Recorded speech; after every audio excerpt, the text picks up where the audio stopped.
Most people hear the word scammer and think smooth talker, fake charm, burner phones, maybe a little manipulation, maybe a decent lie.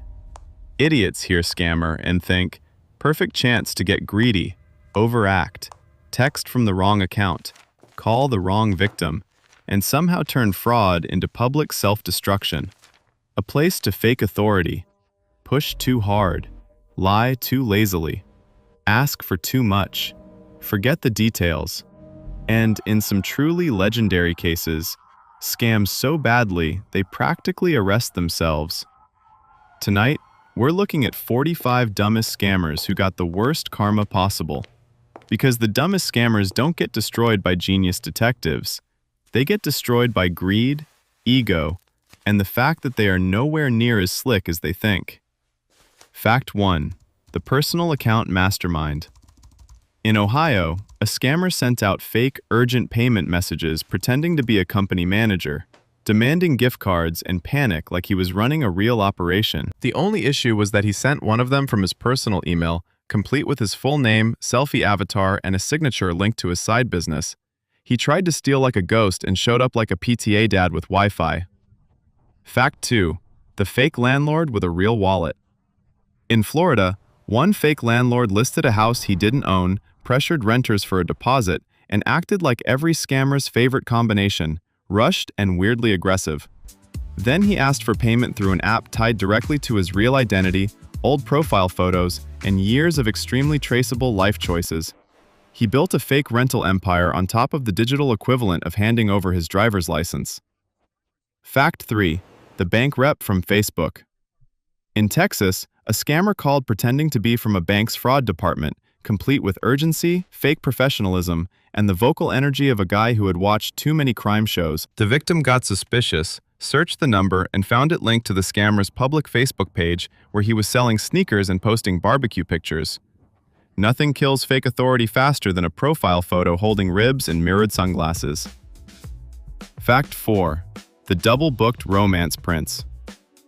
In Georgia, a romance scammer copy-pasted the same tragic life story, same compliments, and same dramatic "I've never felt this way before" script to two women in the same town. His problem was simple. They knew each other. The women compared messages, screenshots flew, and his fake soulmate routine collapsed like wet cardboard in a storm.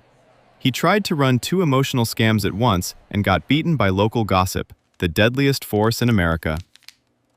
Fact 5. The forged receipt idiot. In Arizona, one scammer posed as a buyer, sent over a fake payment receipt, and pressured the seller to refund the shipping difference before the bank cleared anything. Great scam, lazy execution. The receipt still had his real name buried in the document properties, because apparently digital fraud was moving faster than his brain. He forged the paperwork, then signed it like a man entering a church raffle. Fact 6. The logout-free genius. In California, a scammer gained access to a victim's device, poked around just long enough to feel clever, and then forgot to log out of his own account before leaving the session. The victim returned, found the profile sitting there like a drunk burglar asleep on the couch, and handed the whole thing over with screenshots attached. Some criminals wipe fingerprints. This man left his entire digital forehead pressed against the glass. Fact 7. The Venmo fraud scholar. In Louisiana, a refund scammer convinced people to send small verification payments, promising they'd get more money back once the system processed. The only problem was that every payment went into a Venmo account using his real name, real face, and a transaction history that read like a confession written in app form. He tried to build a fraud scheme on a platform basically designed to narc on him in pastel colors. Fact 8. The family address check artist. In Michigan, a fake check scammer mailed forged payments to multiple victims and told each of them to deposit the check, then send back the difference before the bank caught up. Strong plan, except the envelopes were traced back to an address tied to his relatives. He ran a multi-person fraud operation with the logistical subtlety of mailing threats from grandma's kitchen table. Fact 9. The IRS caller who chose violence. In New York, a scammer called a tax attorney pretending to be the IRS, using the usual fear script about urgent legal trouble, frozen assets, and immediate payment. Unfortunately for him, the victim actually knew tax law, federal procedure, and what a fake panic voice sounds like over the phone. He tried to scare a man whose entire career is professionally billing other people for not being scared. Fact 10. The romance scammer who messaged a cyber analyst. In Nevada, a romance scammer created a fake military persona, added a polished stolen photo, and opened with all the usual emotional bait: loneliness, destiny, and suspiciously fast attachment. The target happened to be a cybersecurity analyst who reverse-searched the photos, traced the profile pattern, and started documenting everything before the scammer even got to the money ask. He brought catfish energy to a woman whose hobby was professionally ruining catfish. Fact 11. The fake grandson versus retired detective.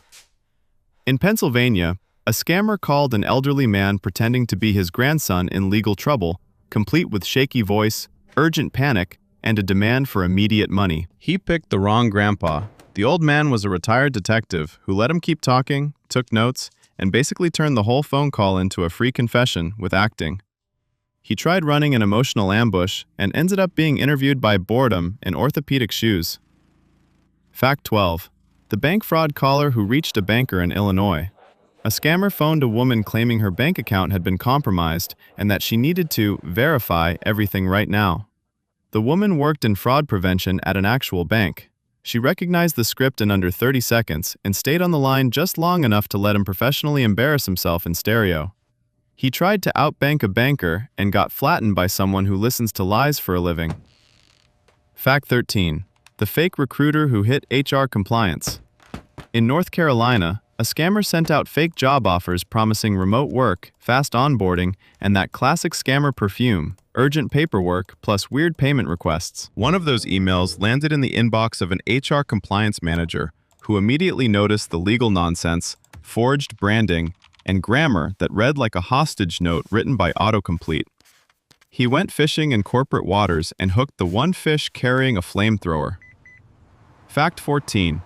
The utility scam that called the utility company. In New Jersey, a scammer called threatening to shut off someone's power unless a payment was made immediately, because fake urgency remains the uniform of bad fraud. What he did not know was that he had called the supervisor at the actual utility company. The man listened, smiled, and let the scammer improvise his own professional humiliation. He tried selling fake authority to the people who printed the real authority on invoices. Fact 15. The fake contractor with deposit hunger. In Georgia, a fake contractor took a deposit for a job he never planned to do, which already made him trash. Then he came back asking for unexpected material costs before even pretending to show up once. That second grab made the victim suspicious enough to check everything, and suddenly his whole little operation unraveled over the greediest possible extra ask. He had the money, the lie, and the exit, then came back for dessert and choked on it. Fact 16. The gift card scammer who couldn't stop eating. In Texas, a scammer convinced a victim to buy gift cards for a fake emergency, then, because greed is apparently a degenerative brain disease, called back pretending there had been another urgent issue requiring even more money.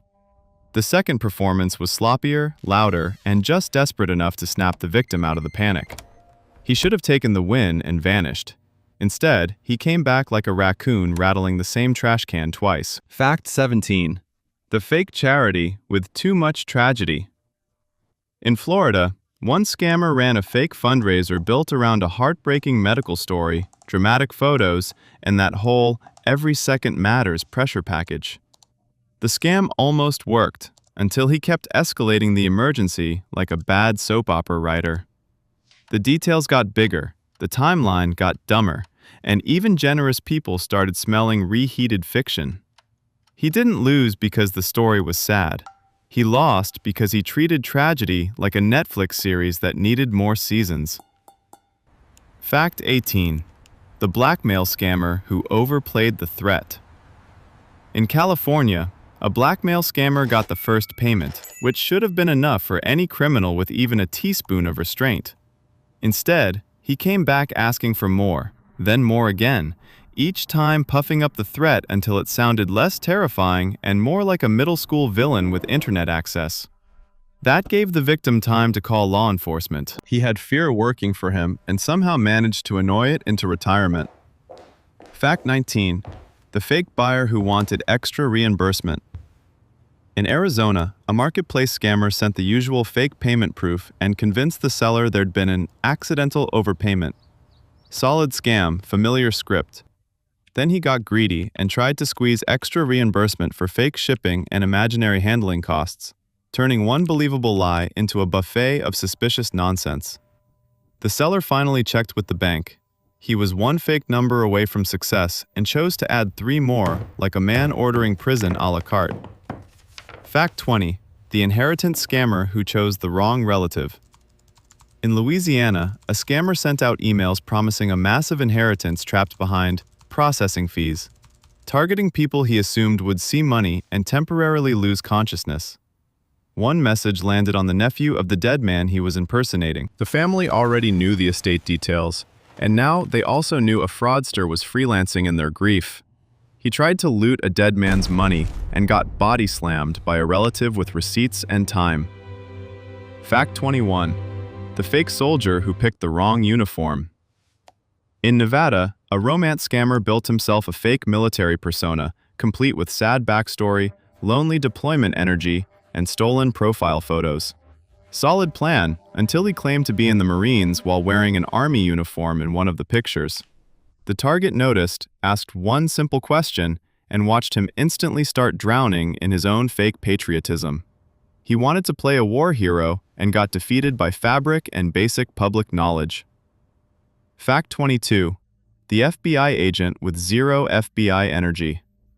In Ohio, a scammer called a woman pretending to be with the FBI, using the usual voice of fake authority that sounds like a mall cop who found a script online. She asked what field office he was calling from. He panicked, guessed, then mispronounced the city like he had only seen America on a postcard. He tried to impersonate federal power and got flattened by one geography question and a functioning adult. Fact 23. The CEO email written by a hostage. In Georgia, employees at a mid-sized company got an email from their CEO demanding urgent gift cards, secrecy, and immediate cooperation. Classic scam stuff, except the writing looked like it had been translated through 3 nervous robots and a concussion. The real CEO was known for polished emails and perfect grammar. This one read like panic wearing a necktie. He didn't fail because the company was brilliant. He failed because his fake boss sounded like a ransom note with Outlook access. Fact 24. The fake doctor who misspelled the hospital. In Florida, a scammer launched a fake fundraiser for emergency surgery, adding emotional language, tragic urgency, and enough medical drama to bait half the internet. The problem? He spelled the hospital's name wrong in the first paragraph and the procedure wrong in the second. Then he posted stock images like God wouldn't invent reverse search. He wanted sympathy money and got taken out by proofreading, the pettiest form of karma. Fact 25. The tech support guy who knew nothing technical. In Texas, a scammer called pretending to be from tech support, warning a man that his device had been compromised and needed urgent remote access. Great script, terrible casting. When the victim asked which device was supposedly infected, the scammer fumbled, guessed, changed the guess, then asked if the man used computer maybe often. He tried to act like digital authority and ended up sounding like a confused raccoon standing near a router. Fact 26. The fake utility worker in the wrong costume.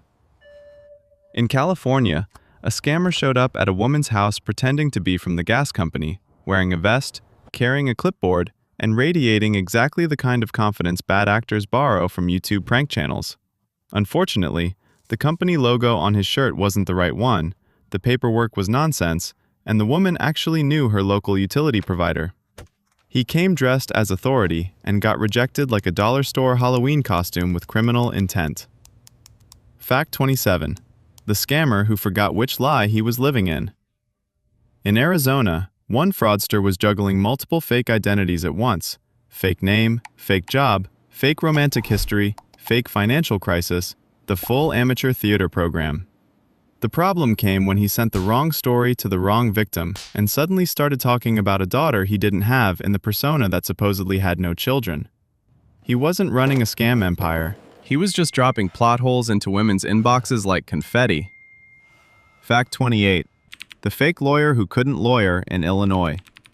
A scammer emailed a woman pretending to be a lawyer handling a deceased relative's estate, complete with fancy formatting, legal urgency, and a threat that funds would be lost without immediate response. She forwarded it to her actual attorney, who immediately noticed the language was less legal counsel and more guy who has seen 2 episodes of Suits while heavily concussed. He tried to fake the law and got cross-examined by punctuation and adults. Fact 29. The scammer who used a famous person's face in New York. A romance scammer grabbed a handsome photo off the internet and built an entire fake persona around it, not realizing the man in the picture was already semi-famous online. One reverse image search later, the victim found fan pages, public interviews, and years of content proving her mysterious widowed engineer was actually a very real person who was not flirting with strangers for crypto. He stole a face with a fan base and still expected privacy. That's not fraud, that's lazy cosplay with a criminal undertone. Fact 30. The fake bank email with dollar store branding. In North Carolina, customers got an urgent fraud warning email that used the bank's name, fake crisis language, and enough red flags to decorate a parade. The logo was stretched, the colors were wrong, the link looked cursed, and the message ended with, "Kindly do the needful," like a scammer had just hit copy-paste and gone to lunch. He didn't build a phishing email, he built a digital haunted house and asked people to put in their passwords. Fact 31. The Ring Camera Superstar. In Florida, a porch scammer showed up pretending to collect a fake deposit for a service that did not exist, smiled at the homeowner, and delivered the whole little speech right into a Ring camera pointed directly at his face, like God had installed a witness. The footage was crisp, the lies were not, and his whole performance ended up preserved in HD for police and neighbors alike. He tried to run a scam on a doorstep and accidentally filmed his own audition tape for consequences. Fact 32. The GPS delivery moron. In Texas, a fake delivery worker claimed a package had gone missing and tried collecting a replacement payment from the recipient, not realizing the actual delivery system had GPS logs, timestamps, and a route history cleaner than his script. The company pulled the data, matched the stop, and watched his whole story fall apart with machine-level indifference. He brought human deception to a fight against satellites and barcodes. That is ambitious stupidity. Fact 33. The marketplace photo thief. In Arizona, a scammer listed a high-end item for sale using polished photos stolen from another listing, hoping urgency and a low price would do the rest. They almost did, until one buyer reverse-searched the images and found the original post still active, complete with a different seller in a different state and much better grammar. He couldn't even bother taking his own fake photos. That's not crime, that's plagiarism with payment instructions. Fact 34. The Cash App Confession.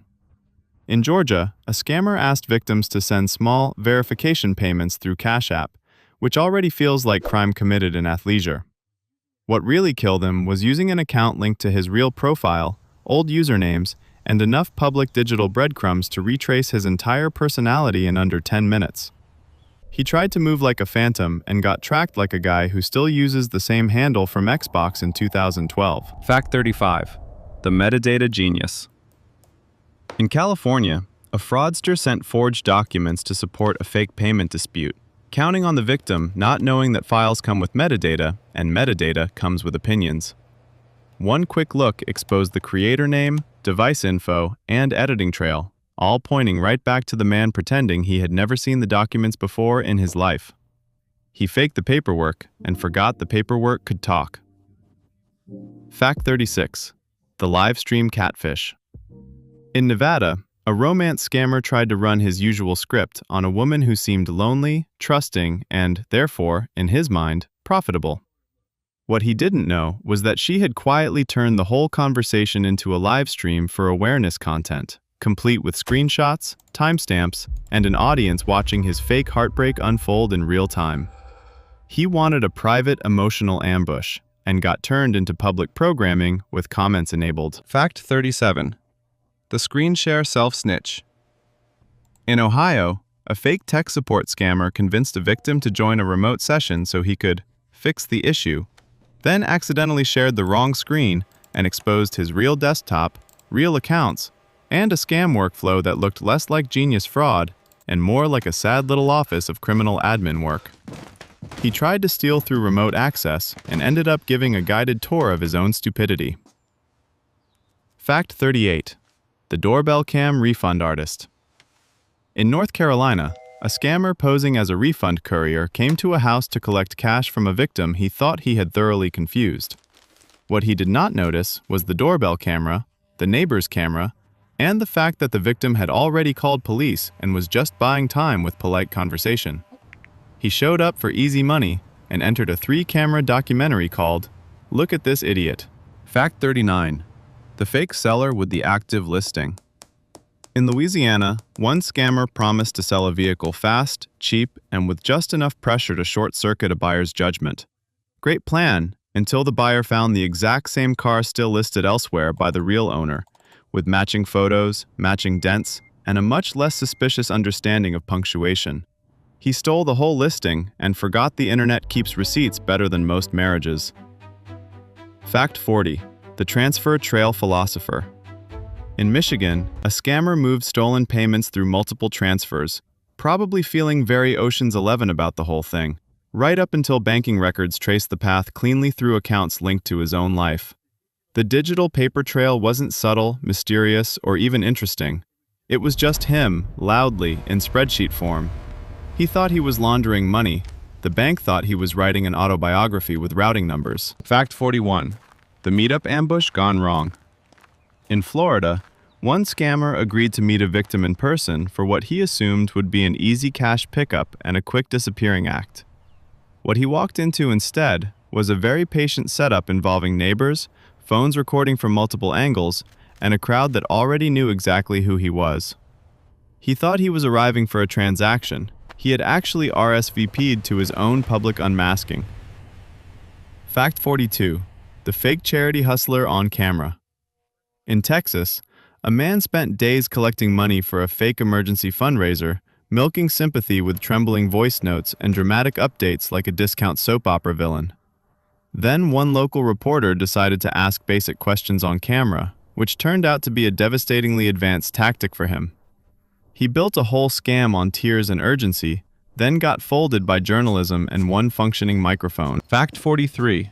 The romance scam read aloud. In Georgia, a romance scammer spent weeks feeding one woman the usual script: fake love, fake pain, fake future, fake financial emergency.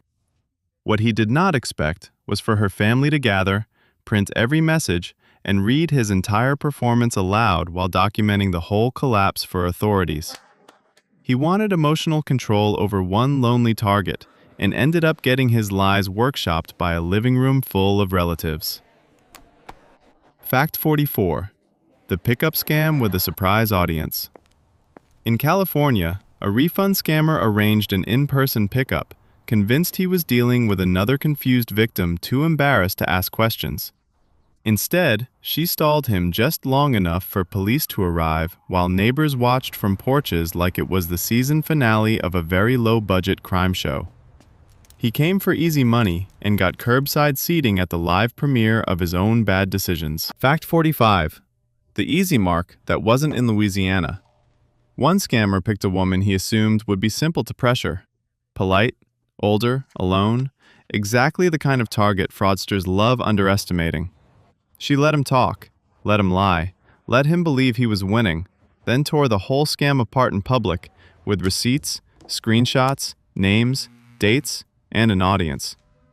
That's the nastiest karma of all, not just losing the con, but discovering your easy mark was smarter, meaner, and fully prepared to bury you in daylight. A scam is supposed to feel smart, a smooth lie, a little pressure, a little fake urgency, a borrowed identity designed to make somebody panic before they think. And somehow, that is exactly what makes bad scammers so funny when karma finally arrives. Because these people did not lose to genius detectives. They lost because they got greedy, lazy, sloppy, and so drunk on fake control that they started believing their own script. That's the real pattern here. The worst scammers are never ruined by one big mistake. They're ruined by the same thing that created the scam in the first place, the belief that everyone else is stupid and they are the smartest person in the room. They aren't.